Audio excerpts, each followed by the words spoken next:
March 5th, 2025, breaking news. Yo, what's up, everyone? Welcome back to Standing in the Gap's News Deep Dive. Today, we're diving headfirst into the biggest stories shaking up the world right now. Trump's throwing down tariffs like it's a game of Monopoly, Ukraine's getting ghosted on military aid, Israel just hit pause on humanitarian help to Gaza, Europe's scrambling to keep Ukraine in the fight, and Africa's dealing with some serious geopolitical drama. Is this 4D chess? Or are we all about to pay the price? Stick around, we're breaking it all down. And while you're here, do me a favor, hit that like button, subscribe, and share this with someone who actually cares about what's going on in the world. Sponsor break VidIQ. Are you a YouTube content creator trying to grow your channel? VidIQ is the ultimate AI-powered tool that helps you rank higher in search results, get more views, and crack the YouTube algorithm. Find the best keywords to make your videos trend. Analyze your competition to see what's working. AI-powered video ideas to help you create content people want to watch. Real-time analytics so you can grow faster. Stop guessing, start growing. Try VidIQ today. Click the link in the description. Have you used VidIQ before? Tell us in the comments if you've tried it and what you think. Trump versus the world, tariffs, trade wars, and economic chaos.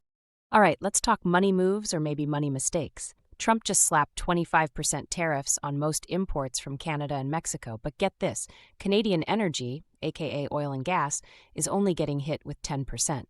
China's also catching strays with a 10% tariff on its exports. Trump says it's all about cracking down on illegal immigration and fentanyl trafficking. But let's be real, how does making cars and gas more expensive fix that? And of course, Canada wasn't about to take that lying down. Trudeau hit back with his own 25% tariffs on U.S. goods. So guess what? Prices on cars, fuel, and groceries might be going up, and the stock market is already tweaking. Some people say tariffs will bring jobs back to the U.S., but others are like, nah, this is just going to make everything more expensive. Who do you think is right? Drop your take in the comments. Ukraine, Trump just left Zelensky on read. Next up, Ukraine. Trump basically pulled the plug on all U.S. military aid after a spicy Oval Office argument with Ukrainian President Zelensky. The reason? Trump and VP J.D. Vance were not vibing with Zelensky's attitude. They straight up called him ungrateful, and now Ukraine's defense is looking real shaky. Europe's scrambling to pick up the slack. UK Prime Minister Keir Starmer just hosted a summit where European leaders laid out a 4-step plan to keep Ukraine fighting. But here's the drama. The U.S. is sending mixed signals. Secretary of State Marco Rubio says we should still back Ukraine, but Trump's crew?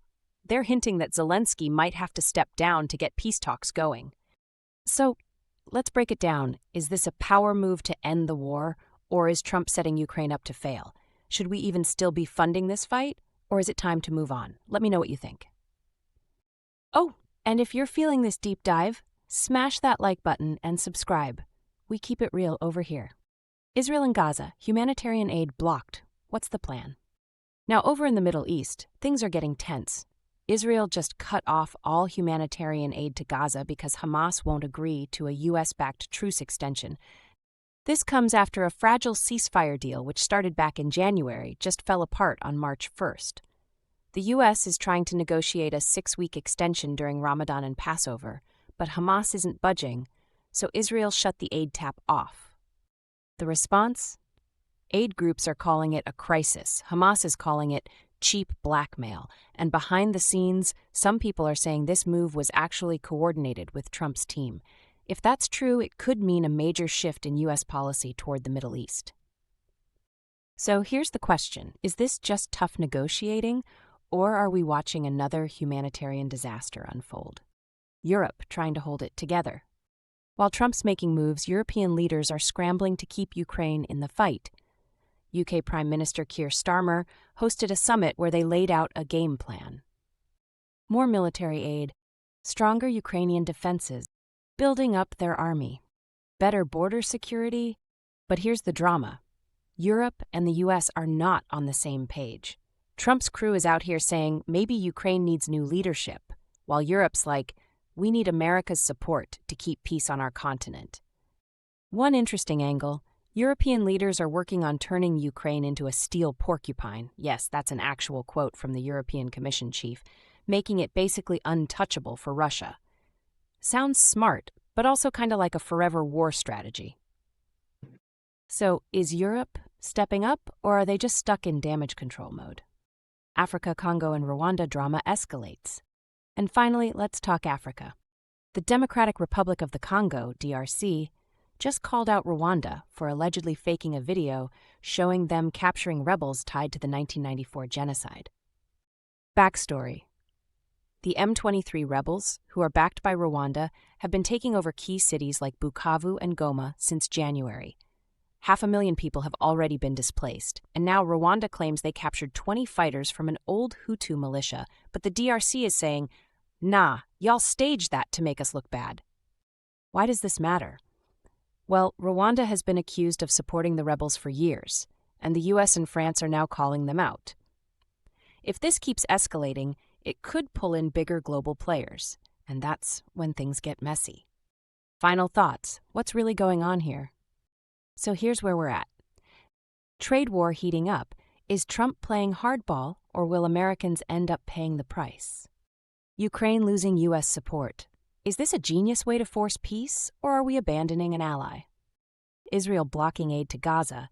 Is this strategy or just straight-up crisis mode? Europe in damage control.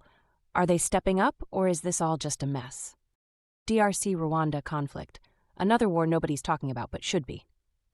This is a wild time in global politics, and we need to be paying attention. Let me know in the comments, which of these stories do you think will have the biggest impact? Are we watching history unfold, or just more of the same? And don't forget, like, subscribe, and share so more people can get the real story. Check out standinginthegaps.org for even more content. And if you enjoyed this video and would like to support the Standing in the Gaps podcast, please consider supporting us through our GoFundMe campaign. Even a little bit helps, keeps these deep dives going, and keeps the lights on. Until next time, stay informed, stay engaged, and keep standing in the gaps.